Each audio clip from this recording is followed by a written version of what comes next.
Aujourd'hui, on continue notre série de webinaires iSpring où on parle des tendances e-learning, des différentes astuces et conseils iSpring et bien sûr, on parle des différents cas de nos clients. Donc, oui, bonjour.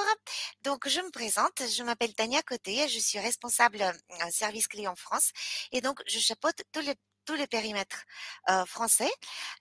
Et dans notre périmètre, nous avons tous les pays francophones, bien sûr la France, le Benelux et tous les pays d'Afrique où les personnes parlent français. Aujourd'hui, on répond à vos questions techniques principalement, mais bien sûr, on est ouvert à toutes sortes de questions.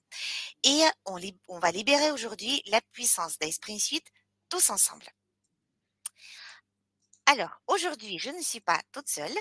J'ai avec moi ma super collègue, Caitlin Harlow. Bonjour, Caitlin. Bonjour Tania, bonjour tout le monde. Voilà, donc Caitlin est notre ingénieure support technique, mais elle s'occupe aussi de onboarding, de l'accompagnement de nos clients, donc tout au long de votre projet. Donc maintenant, on va passer à nos questions. Donc c'est notre objectif aujourd'hui, répondre à vos questions, regarder les choses peut-être parfois pointues pour avoir une réponse et c'est pour ça qu'on est toutes les deux aujourd'hui. Donc, Caitlin, si j'ai bien compris, pour commencer, on, on commence avec quelques questions qu'on rencontre très souvent, c'est ça? Oui, en fait, excuse-moi Tania, comme nous avons une session de questions-réponses aujourd'hui, vous êtes les bienvenus pour poser vos questions dans le chat. Je vais les mettre en évidence pour que tout le monde puisse le voir et ensuite je vais donner ma réponse. Et pour vous mettre sur la route, on a sélectionné 3 questions qui sont posées très souvent au support. On va les utiliser avec Tania maintenant pour vous montrer le rythme. Donc Tania, est-ce que tu peux, s'il te plaît, poster une question dans le chat? Je vais Oui, le tout à fait. utiliser pour le répondre. Voilà. Voilà, j'ai envoyé la première. Merci, j'ai déjà marqué ce message comme une question et maintenant je vais est-ce que vous pouvez voir la question? Ça doit marcher, je pense que oui. Oui, Donc, Tania me demande: «Où est-ce qu'elle peut trouver la documentation sur Esprit Suite?»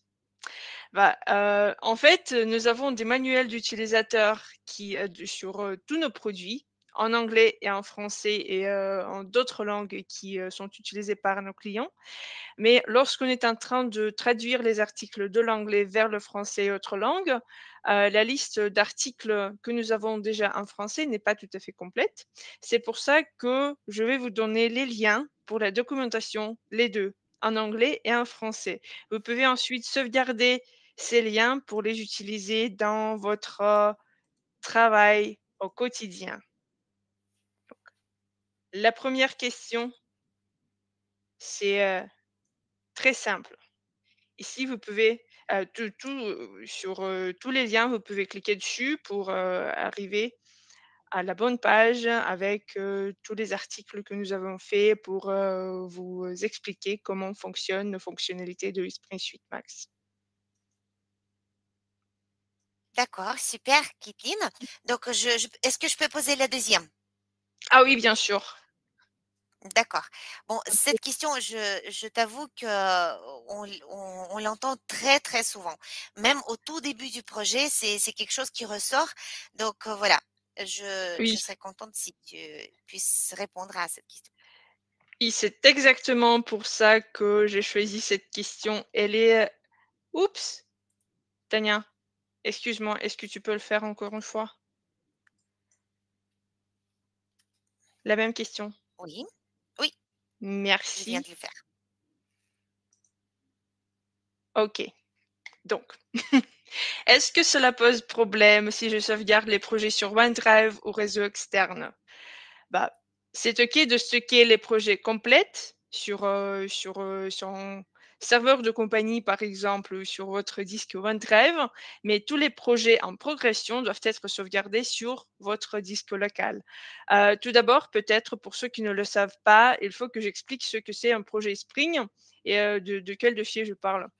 Heu, En fait, lorsque vous ouvrez un fichier PPTX et que vous travaillez, dans l'onglet eSpring Suite, votre présentation devient un projet eSpring et c'est une combinaison de votre, présentation PPTX originale et du dossier, de projet correspondant qui contient tous les fichiers, du projet tels que audio, vidéo, tous les quiz, toutes les interactions et tout ça. Ce dossier du projet est automatiquement créé par Esprit Suite au même emplacement que votre présentation d'origine. Elle porte exactement le même nom. Et si vous ouvrez le dossier, vous allez y voir tous les éléments comme, voilà, comme les quiz, les interactions et tout ça dans les dossiers qui correspondent aux vidéos, aux audios et tout ça. Ce dossier est créé parce que tout simplement, une présentation PPTX standard ne peut pas comprendre tous ces éléments que vous ajoutez avec Esprit Suite. Et donc, quand vous faites l'aperçu, du cours, le script les réattache à la présentation de ce dossier qui est créé juste à côté de la présentation où il garde tous les éléments. Heu, pour apporter des modifications, il vous faudra avoir les 2, la présentation et le dossier avec, tout le contenu. Si vous modifiez ou supprimez ce dossier, cela peut entraîner la perte de la connexion entre les fichiers et la présentation et le contenu peut disparaître du cours. Heu, je vous explique pourquoi. Spring Suite, c'est une application desktop qui lance plusieurs services de votre ordinateur pour créer un cours. Donc, elle a besoin d'accès complet aux services, et aux emplacements sur votre ordinateur. Et si vous placez le projet en dehors de votre ordinateur, Esprit Suite ne pourra pas accéder, aux fichiers de projet heu, pour pour créer un cours, pour, enregistrer ce que vous faites, et cetera. Donc, il est absolument recommandé de garder votre projet sur votre disque local, disque C, par défaut c'est disque C de votre ordinateur ou de votre laptop. Heu, de plus, si vous utilisez un lecteur externe pour votre ordinateur, ça sera vraiment une tâche parce qu'il lui faudra envoyer les fichiers de l'emplacement temporaire sur votre disque C, à un emplacement qui se trouve, à la en dehors de votre disque C. Ça peut être un serveur de compagnie ou OneDrive et l'ordinateur va le faire pièce par pièce. Et lors de cet envoi, surtout s'il y a des soucis de connexion entre, votre ordinateur et le serveur, ces soucis peuvent ne pas être visibles pour vous, pour les humains, parce que l'ordinateur ne vous les montrera pas. Mais de toute façon, les morceaux des fichiers peuvent devenir corrompus et Spring Suite ne pourra pas ensuite les ouvrir, donc vous ne pourrez pas modifier votre projet. Si vous utilisez OneDrive, il est essentiel de désactiver la synchro pour les dossiers qui se trouvent même sur votre disque C, parce que OneDrive commence à synchroniser le dossier et tous les éléments dedans dès que ces éléments sont créés dans ce dossier. Et donc le service de synchronisation prend ces fichiers et Spring Suite ne peut plus y accéder pour les modifier, pour, sauvegarder ce que vous venez de faire et donc cela peut résulter aussi, d'une perte des données.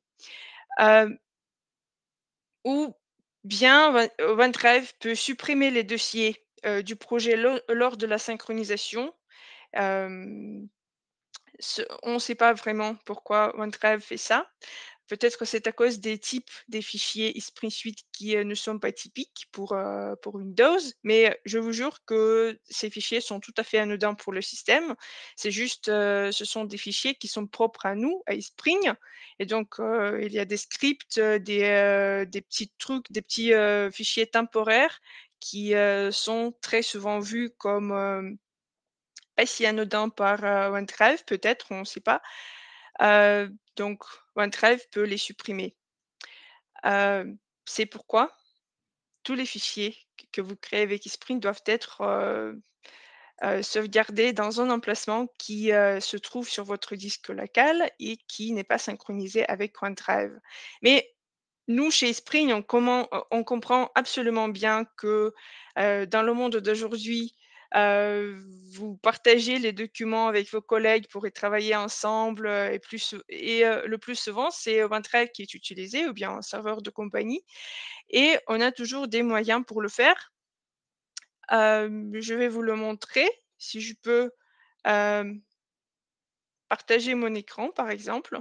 Il y a 2 moyens pour partager votre cours avec vos collègues. Je vais commencer le partage pour vous montrer les 2. OK, ça doit marcher. Donc le premier, si vous êtes abonné à Esprit Suite Max, vous pouvez publier votre cours sur Esprit Cloud et ensuite donner l'accès à vos collaborateurs, pour qu'ils puissent, accéder à votre projet, puis télécharger les fichiers sources et continuer hem, à modifier le cours, à créer le cours de leur côté sur leurs ordinateurs. Donc pour y arriver, vous cliquez sur «Publier».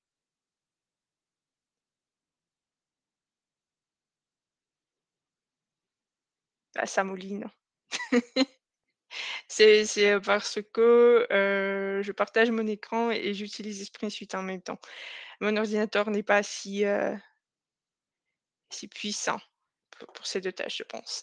Donc puis vous allez dans l'onglet Esprit Cloud. Ici, vous êtes connecté à votre compte.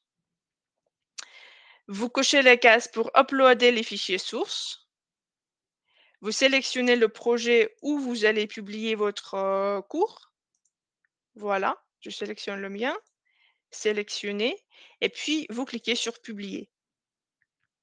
Esprit Suite va rassembler tous les fichiers de projet Spring et il va tout envoyer vers le serveur. Comme, Spring envoie un fichier compressé, vous n'allez pas perdre, vos données. Ce n'est pas pareil, que OneDrive fait à vos fichiers, donc heu, c'est, hem, c'est tout à fait pratique à le faire comme ça. Donc vous uploadez le cours, c'est presque fini, je vous jure.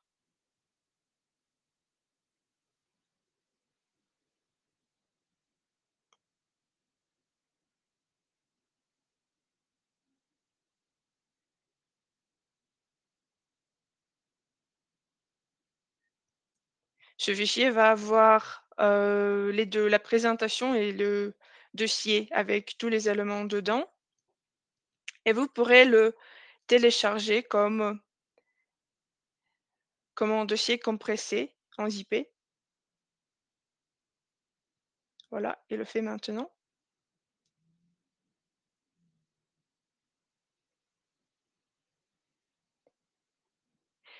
Ici déjà, vous pouvez cliquer sur, «Gérer le contenu» pour ouvrir Spring Cloud.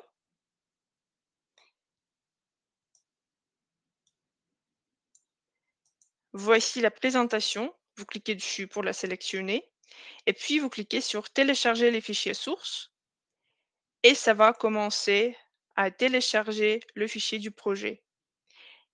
Et dans ce paquet uploadé et maintenant téléchargé de mon côté, je vais avoir les 2, la présentation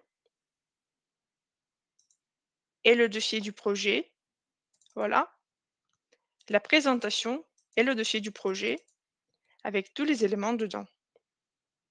Donc tous les auteurs pourront le faire. Ils pourront, télécharger le cours à partir de Spring Cloud pour ensuite, continuer à y travailler sur leur poste. Ça, c'est pour les utilisateurs de Esprit Suite Max. Mais, bien sûr, dans certains cas, ou bien ça peut être, une exigence interne de votre entreprise que tous les cours, tous les projets doivent être stockés sur, votre, disque, réseau de compagnie et pas, dans un cloud à nous, à Espring. Dans ce cas-là, vous pouvez faire, presque la même chose. Vous pouvez exporter, les fichiers du projet comme ça. Vous cliquez sur Fichier, puis Partager, partager le projet Spring Suite, exporter le projet. Ça va aussi créer un dossier compressé zip. Vous pouvez mettre n'importe quel nom. Vous pouvez choisir l'emplacement sur votre disque C où vous allez, exporter ce projet. Ensuite, vous pourrez l'uploader sur votre disque réseau de compagnie ou même sur OneDrive. Ce qui est important, c'est il vous faudra télécharger ce, paquet zip créé comme ça, exporté par Esprit Suite, pas manuellement. Donc vous cliquez sur exporter et ça va créer le même truc, le même paquet zip avec la présentation PPTX et le dossier du projet. Donc vos fichiers resteront avec vous.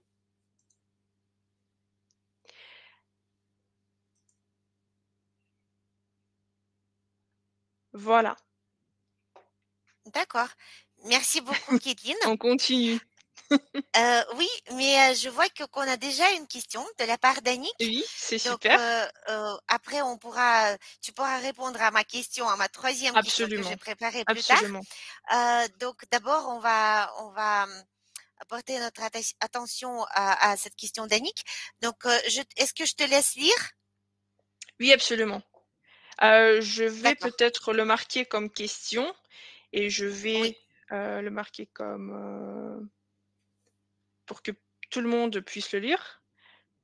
oui. Intégrer une vidéo YouTube afin qu'elle se lance automatiquement dans la vidéo finale. Oui.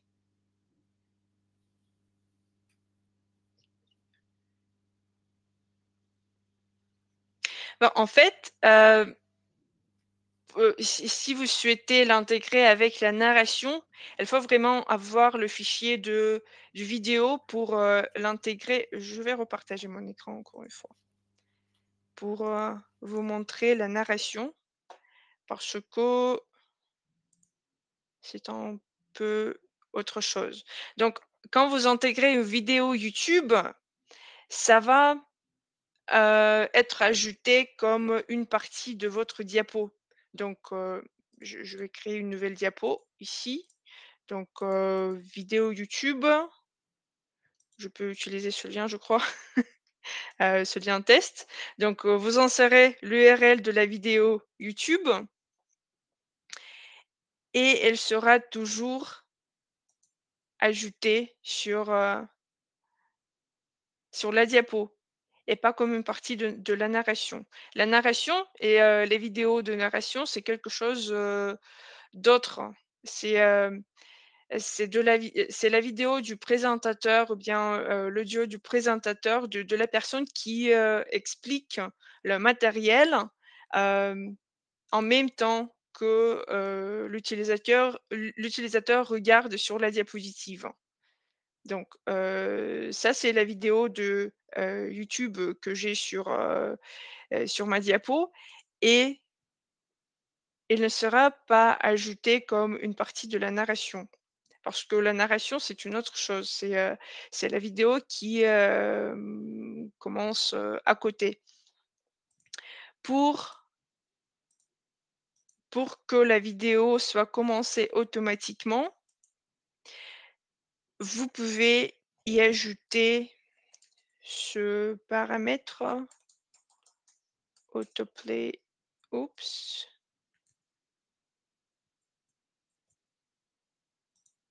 c'est quoi ce? OK.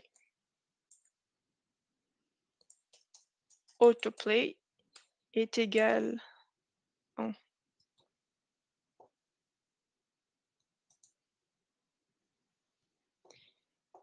voilà, ça c'est un des moyens. Ou bien vous pouvez utiliser la code d'intégration. Le code peut être aussi copié de YouTube. Quand vous ouvrez, je vais copier le lien pour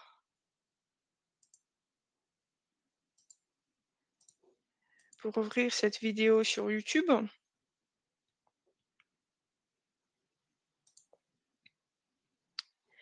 Ce sera plus pratique pour vous peut-être parce que vous pourrez configurer le lecteur également. Donc ici, vous avez le bouton partager, vous cliquez dessus, vous sélectionnez intégration, le code d'intégration et ici, vous avez ce code que vous pouvez copier et utiliser dans votre présentation. Ici, par exemple, vous pouvez cacher les boutons de contrôle pour que la personne pour que l'apprenant ne puisse pas cliquer sur vidéo pour ouvrir d'autres choses et tout ça. Et puis, pour le faire commencer automatiquement, ici, vous mettez, ça peut être modifié ici déjà. Ce paramètre autoplay est égal à 1 fait la vidéo commencer automatiquement sur la diapositive. Donc ensuite, vous copiez ce code, vous revenez dans eSprint Suite, vous sélectionnez Objet Web, changez pour code d'intégration, et puis il vous faudra copier-coller le code. Vous pouvez prévisualiser ici également. Et il va commencer automatiquement quand vous faites l'aperçu. Ça peut être un tout petit peu compliqué pour une personne qui vient de commencer à travailler avec Esprit Suite. Donc, je pense que ça sera plus pratique si vous nous écrivez à support@espring.com. On va vous faire les instructions pas à pas et on va vous les envoyer par mail pour que vous puissiez tout refaire de votre côté. Je pense que ça peut être plus pratique. Qu'en pensez-vous? Oui, c'est sûr, Kathleen. De toute façon, nos clients peuvent toujours nous écrire. On reste à votre écoute. Euh, donc, oui, on vous en prie, Annick. Donc, je vous demande aussi d'écrire vos questions en chat. Et pendant qu'on vous attend, je vais poser la question suivante, Kathleen, par rapport aux différentes versions langagières d'Esprit Suite. OK. Comment peut-on installer différentes versions langagières de Esprit Suite?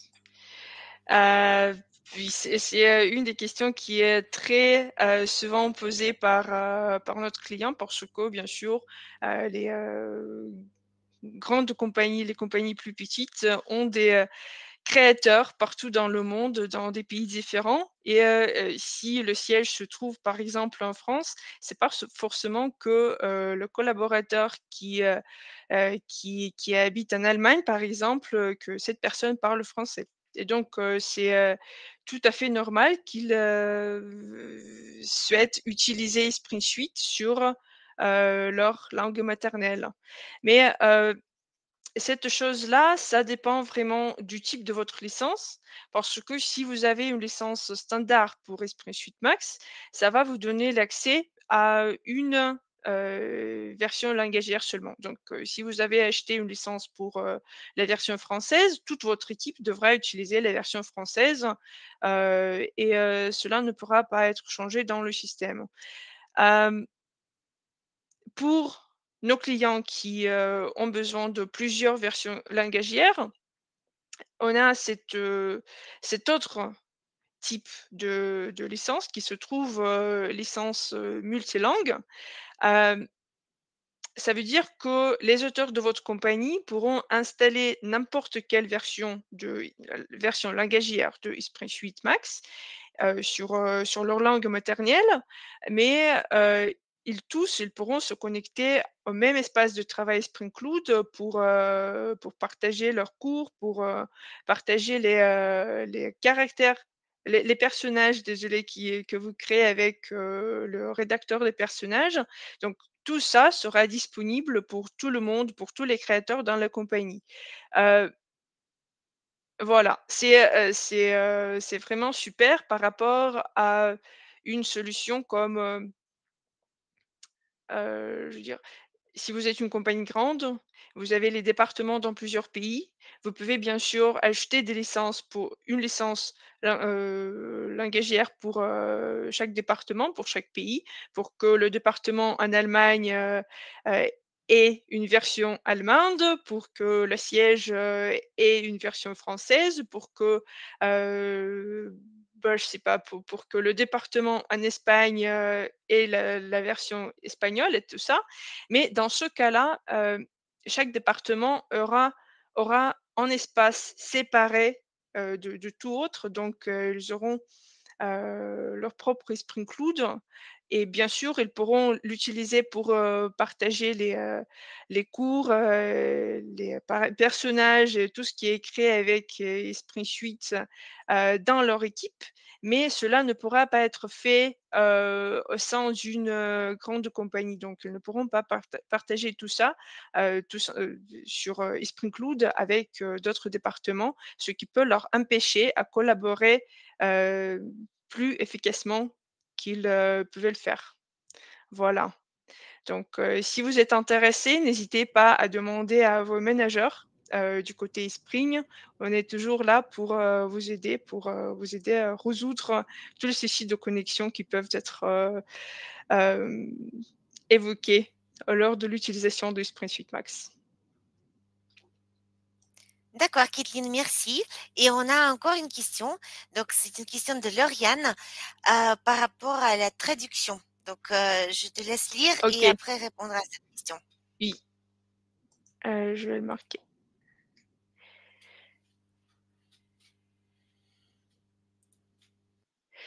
Bah, vous pouvez le faire, mmh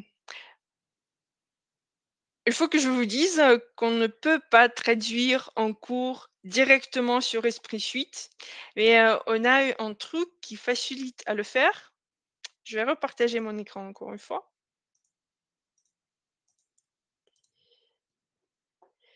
Ça s'appelle, traduction. Donc, c'est quelque chose qui, peut vous aider à extraire tout le texte.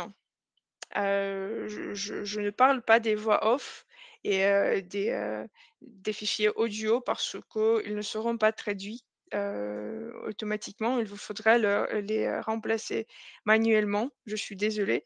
Mais pour tout le texte, vous pouvez utiliser cette option que nous avons sur Esprit Suite 11. Donc, quand vous cliquez dessus pour exporter le texte, Sora va exporter tout le texte de votre cours, y compris le texte des interactions, le texte des quiz, des simulations de dialogue, même, du lecteur, tout ça. Heu, Ça va créer un fichier XLIFF, qui est supporté par, la plupart des outils de traduction assistée. Hem et donc, ensuite, vous pouvez envoyer ce fichier à vos traducteurs. Ils vont traduire, tout le texte que vous avez dans le cours. Ils vont vous envoyer le même fichier, mais déjà traduit avec qui il va contenir le texte déjà traduit. Puis, hem, il vous faudra créer une copie de ce cours, que vous avez déjà. Je vais supprimer, les diapos dont je n'ai plus besoin.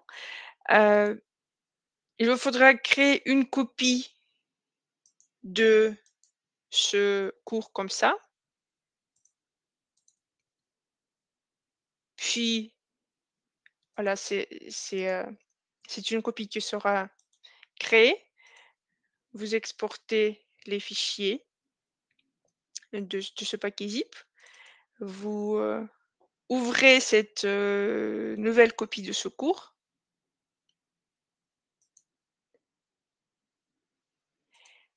et puis vous importez le texte qui a été, hem, qui a été traduit par vos collègues, par les traducteurs. Donc si vous trouvez le fichier, vous cliquez sur «Importer» et tout le texte dans tout le cours, y compris, les interactions, les quiz, les simulations de dialogue, le lecteur et tout ça, sera remplacé avec la traduction.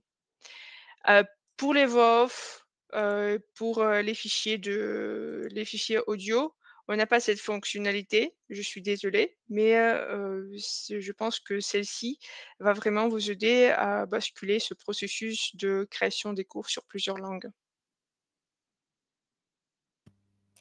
Merci Kathleen. Je Lauriane, vous en prie. j'espère que vous avez eu la réponse à votre question. Et donc là, on a une question de Rachel. Oui. Quelle est la différence entre les 3 types de navigation? Comment choisir quel type à utiliser? Facile. OK. Il faut que je repartage mon écran encore une fois. Peut-être il faut que je cesse à, hem, terminer le partage pour que tout le monde puisse voir ce que nous avons comme, type de navigation. Donc les types de navigation pour, ceux qui, venons de commencer à utiliser Spring Suite Max, les types de navigation se trouvent dans les paramètres de lecteur sous l'onglet Navigation. Donc ici, nous avons 3 types de navigation qui est libre, limité et suivante uniquement. La différence, c'est que, bah, le premier donne toute liberté à l'apprenant. Ils peuvent, ouvrir les diapositives dans n'importe quel ordre. Ils, peuvent, passer d'une diapositive à l'autre sans terminer à visualiser la diapositive précédente. Donc, si vous avez de la narration audiovisuelle, ils, pourront, le terminer et puis, ils pourront s'avancer sans terminer à écouter de la narration. Heu, le type limité, limite vraiment la navigation. Ça veut dire que les diapositives doivent être ouvertes, dans l'ordre que vous avez sélectionné et l'apprenant devra terminer heu, la narration avant de s'avancer. Il peut toujours revenir sur ses pas, sur les diapositives précédentes pour, réécouter de la narration ou bien pour, rouvrir, tous les éléments de l'interaction que vous avez ajoutés. Heu et pour ces diapositives déjà ouvertes, il n'y a plus de limite. Donc, pour, les diapositives qu'il a déjà vues, ce type de navigation deviendra libre. Donc, ce type de navigation limite, la navigation hem, dans les diapositives suivantes. Et suivante uniquement fait la même chose que le type de navigation limité, sauf l'utilisateur ne pourra pas revenir aux, diapositives qu'il a déjà vues, parce que tous les diapositives seront bloquées. Il y aura juste, une tentative, pour prendre le cours. Heu, ce qui est aussi pratique de savoir, c'est que nous avons ce petit truc, navigation. En fait, ce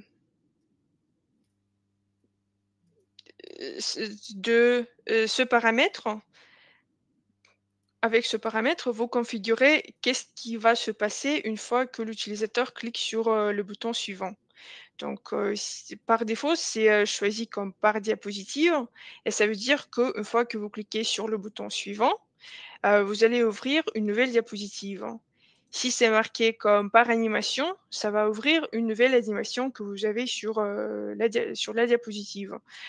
Si vous n'avez pas d'animation sur la diapo ou bien, si, l'utilisateur vient d'ouvrir la dernière animation sur la diapositive, donc, la fois suivante qu'il clique sur le bouton suivant, elle va ouvrir la nouvelle diapositive. Attention si vous utilisez le type de navigation limité, parce que si vous utilisez le type de navigation limité, il vous faudra aussi sélectionner la navigation par diapositive, ou bien l'utilisateur pourra sauter d'une animation à l'autre sans vraiment prêter attention à ce qui se passe. Heu, voilà. Ce qui est aussi quel type de navigation à utiliser, cela dépend vraiment de votre cours et de vos besoins. Le plus souvent, bien sûr, nous sommes demandés comment limiter la navigation dans le cours pour que l'apprenant ne puisse pas hem, terminer, ne puisse pas aller à la diapo suivante sans terminer à écouter de la narration. Donc, ça c'est dans ce cas-là, on recommande d'utiliser le type de navigation limité avec navigation par diapositive et ça va marcher parfaitement. Ce qui peut aussi influencer la navigation dans le cours, c'est la durée des diapositives, par exemple, parce que pour chaque diapositive, vous pouvez mettre le temps de passage et ça veut dire que si vous utilisez la navigation limitée, ça veut dire que l'utilisateur pourra cliquer sur le bouton suivant après cette période que vous marquez ici. Donc, il devra rester sur cette diapo pendant 1 minute et au bout de cette minute, il pourra cliquer sur suivant pour aller à la diapositive suivante. Hem, Ce qui peut aussi vous aider, ce sont les paramètres de ramification, surtout si vous avez les quiz dans le cours, parce qu'avec, à l'aide de la ramification du quiz notamment, vous pouvez, hem, paramétrer qu'est-ce qui va passer une fois que l'utilisateur termine le quiz. Quelle diapositive sera ouverte pour l'apprenant une fois qu'il clique sur suivant. Donc, en cas de réussite, il peut continuer à prendre le quiz, le cours et en cas d'échec, par exemple, elle peut être renvoyée à la première diapositive pour, relire toutes les informations sur les diapositives pour, réécouter de la narration et tout ça avant de prendre le quiz encore une fois et pour, essayer de passer le cours encore une fois. Heu, pour les quiz aussi, dans les propriétés du quiz, nous avons, ce petit truc afficher les diapositives après le quiz. Par défaut, c'est à n'importe quel moment ou bien ça peut être, sélectionné comme, après les tentatives de quiz ou après avoir réussi le quiz. Ça veut dire que, toutes les diapositives après le quiz seront bloquées pour, l'apprenant, jusqu'au moment où, il, ne passe le quiz, voilà. Et bien sûr, vous pouvez, décocher ou bien cocher cette case pour, permettre ou ne pas permettre à l'utilisateur d'interrompre le quiz. Voilà.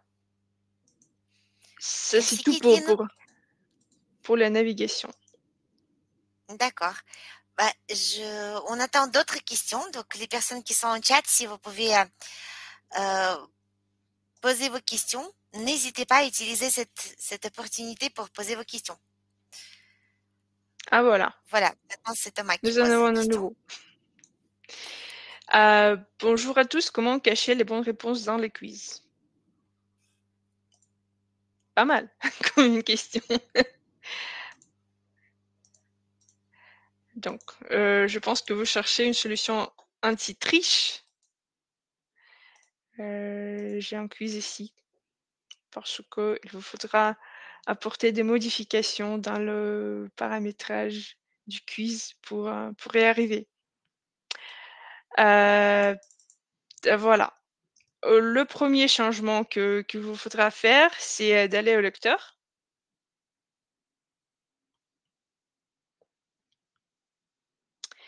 puis aller dans navigation et décocher la case pour révéler la bonne réponse après des tentatives infructueuses.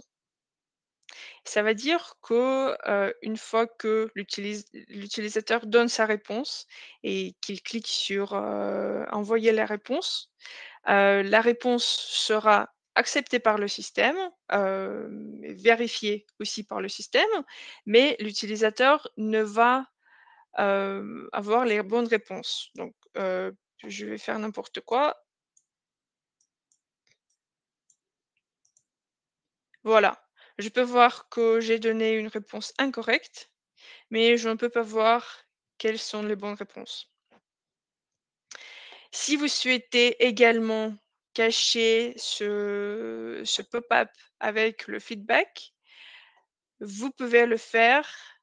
Il vous faudra le faire en fait du côté de la question. Donc, j'ouvre la question.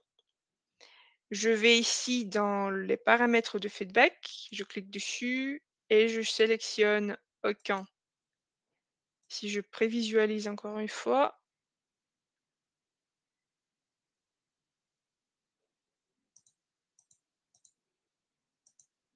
voilà, je n'ai pas vu, je n'ai rien vu.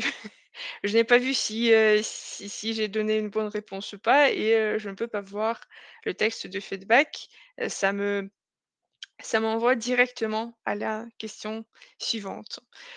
Heu, Cela doit être fait pour chaque question, mais si vous en avez trop, par exemple une centaine de questions, on a une solution pour, ce cas aussi. Vous pouvez appliquer ce paramètre, de feedback pour, toutes les questions que vous avez dans le quiz. Pour cela, vous allez dans les propriétés de la question, feedback, décochez la case pour afficher les feedbacks, appliquer à toutes les questions.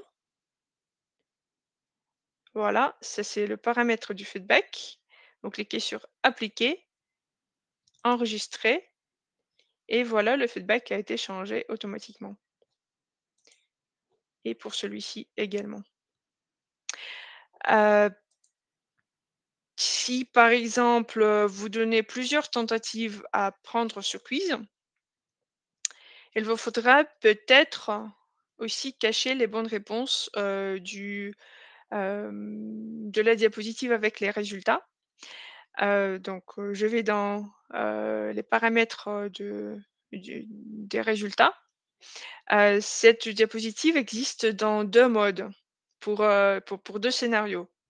Celui-ci, c'est, la diapositive qui est affichée en cas de réussite et celle-ci est affichée en cas d'échec. Donc les paramètres sont pareils pour les 2 et vous pouvez les, configurer différemment, pour chaque, de ces 2 scénarios. Donc en cas de réussite, pas mal, l'utilisateur puisse voir tout, et pour, l'échec, je peux décocher la case ici, afficher les bonnes réponses, parce que une fois que j'arrive à la dernière diapositive avec,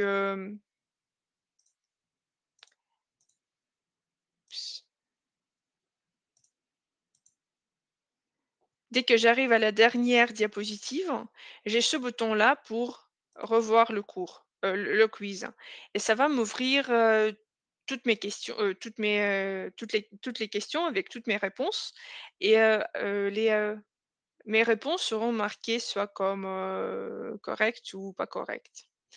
Donc, pour que je ne puisse pas faire, des captures d'écran, des photos et tout ça pour, ensuite, tricher lors de la deuxième tentative, je peux décocher la case pour ne pas afficher les bonnes réponses. Ou bien, je peux même, enlever ce bouton pour, revoir le quiz et donc, elles ne vont pas voir les réponses du tout.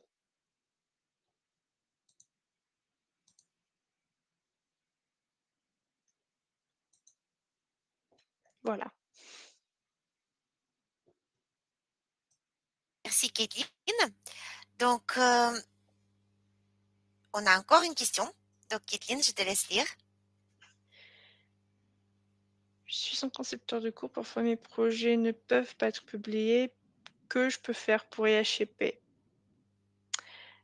Je pense que c'est une erreur, échec de publication qui s'affiche. Donc, quelque chose comme, on ne peut pas publier ce cours, ce format HTML5. Donc c'est encore, un souci très répandu. Hem, Ça peut arriver, si, le projet est trop lourd, par exemple. Ou bien si vous n'avez pas assez d'espace sur votre disque C, parce qu'il faudra à Esprit Suite, que vous ayez 2 fois la taille de votre projet pour le publier. Parce qu'il crée tout d'abord, les fichiers temporaires de votre cours et puis la version finale de votre cours. Ensuite, les fichiers qui a été créés temporairement, ils seront supprimés par le système. Mais, lorsque Esprit Suite travaille sur votre projet, il lui faudra avoir 2 fois, la taille de votre projet sur votre disque C, pour pouvoir le publier. Heu, Puis, cela peut arriver si votre ordinateur a trop de tâches. Heu, Par exemple, si vous avez, trop d'onglets de votre navigateur de recherche qui sont ouverts où vous travaillez. Si, vous avez, Microsoft Excel ouvert par exemple, où vous avez des tableaux, de gros tableaux et tout ça et donc l'ordinateur peut ne pas avoir assez de productivité pour, aussi traiter le projet. Dans ce cas-là, ou bien ça peuvent être, des, processus de système qui, qui, prennent la mémoire de votre la mémoire opérationnelle de votre, ordinateur et donc ça peut aussi poser problème. Dans ce cas-là, ce qui aide normalement, c'est de redémarrer votre ordinateur et d'essayer encore une fois. Cela, commence à marcher dans, je sais pas, dans, 8 fois sur 10. Donc c'est la première chose qu'il vous faudra Hem, faire pour, essayer à y, remédier vous-même sans adresser à notre support technique. Heu, mais bien sûr, vous êtes toujours les bienvenus parce qu'il y a toujours des cas où, ce problème arrive. Si par exemple, il y a des éléments sur les diapositives de votre cours qui ne peuvent pas être traités par Esprit Suite et donc il vous, montrera ce message d'erreur. Dans ce cas-là, c'est, la seule solution vraiment, c'est de nous envoyer votre projet, de l'exporter tout d'abord avec, ce truc partager le projet Spring. Vous l'exportez comme ça, vous envoyez ce paquet à nous, à support et de notre côté, on va regarder ce qui ne va pas. Voilà et une autre chose qui peut être, qui peut poser problème, c'est que si, votre, projet est situé sur un disque réseau, par exemple, ou bien sur OneDrive. Parce que dans ce cas-là, les services de Esprit Suite ne peuvent pas se connecter à cet emplacement, qui se trouve à distance pour y écrire, pour y créer des fichiers, pour, modifier des fichiers et tout ça. Donc, dans ce cas-là, vous pouvez juste, déplacer, ce projet, la présentation et le dossier du projet. Vous pouvez les déplacer sur votre disque C, directement sur votre bureau, ça peut être fait bien sûr et il vous faudra rouvrir la présentation de ce nouveau emplacement et ensuite essayer de le publier encore une fois. Ça peut aussi vous aider, je l'espère.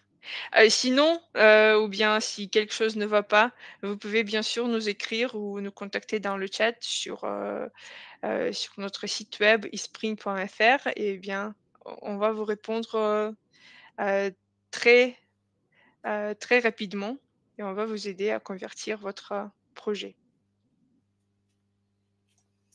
Je vous en prie. Merci. Merci Kiteline. Est-ce que vous avez d'autres questions? Parce qu'il nous reste, Très peu 8 de temps. minutes. Oui, très peu de temps, donc c'est pour ça, si vous avez encore des questions, n'hésitez pas à les, partager ici parce que même si on n'a pas de temps pour répondre, tout de suite, on les prend et on revient vers vous, rapidement par mail ou par Oui, téléphone. absolument. Donc pendant qu'on attend encore un petit peu, je voulais, tout simplement vous rappeler que, nous sommes toujours à votre écoute. Donc et aussi, je voulais vous dire que, si vous voulez, apprendre encore plus de choses sur iSpring, sur, les astuces, comment créer les cours, comment travailler sur vos projets e-learning, vous pouvez, avoir accès à notre cours vidéo et donc c'est là où dans le coin, inférieur gauche, vous pouvez voir, 3 leçons gratuites. Donc n'hésitez pas à cliquer dessus pour obtenir ces leçons gratuites et ce cours vidéo, en fait, est destiné à des personnes qui veulent créer des cours ou qui commencent ou les personnes qui veulent approfondir leurs connaissances dans ce domaine. Donc, surtout, n'hésitez pas à y jeter un coup d'œil. Et nous, avec Kitline, on vous rappelle que vous pouvez nous joindre par mail. Donc là, je vais écrire mon adresse email et on est à votre écoute pour vos projets, pour même si vous savez pas comment aborder telle ou telle chose et vous êtes au tout début de votre projet e-learning, n'hésitez pas. Et Kathleen, si tu peux aussi marquer l'adresse mail de support, Je viens de comme le ça, faire. Vous allez le trouver dans le chat. super. Voilà. Donc, j'ai écrit aussi la mienne. Vous pouvez aussi nous trouver sur notre site web. Donc, comme vous le savez peut-être, nous sommes disponibles 24 heures sur 24, 7 jours sur 7, parce qu'on travaille avec plus de 170 pays dans le monde. C'est pour ça qu'on couvre tous les fuseaux horaires. Et même pour les personnes francophones, on essaye bien sûr d'être là aux horaires de Paris, mais il y a aussi les personnes qui travaillent avec le Canada, le Québec, etc. Donc, surtout, n'hésitez pas à nous solliciter à n'importe quel moment. Euh, et aussi, on est disponible par téléphone. Et dans les cas où notre présence, on va dire physique, presque physique est nécessaire, on organise aussi des rendez-vous où on peut se partager mutuellement l'écran pour trouver des solutions dans les cas les plus compliqués. Donc, n'hésitez pas à nous solliciter. On vous remercie pour votre attention, pour vos questions intéressantes. J'espère que vous avez obtenu les réponses que vous avez voulu. Et si vous allez en avoir d'autres, nous sommes là pour vous. Donc, Kathleen, encore une fois, merci pour Je toutes t'en ces prie. réponses bien détaillées, comme d'habitude. Voilà. Donc, on vous souhaite une très belle journée, une belle période estivale et on va revenir vers vous avec d'autres webinaires, comme d'habitude. Et on attend vos idées, vos questions. Donc, et comme ça, on va pouvoir aborder tous ces sujets lors de nos prochains webinaires. Bonne journée à vous tous et à très bientôt. Belle journée.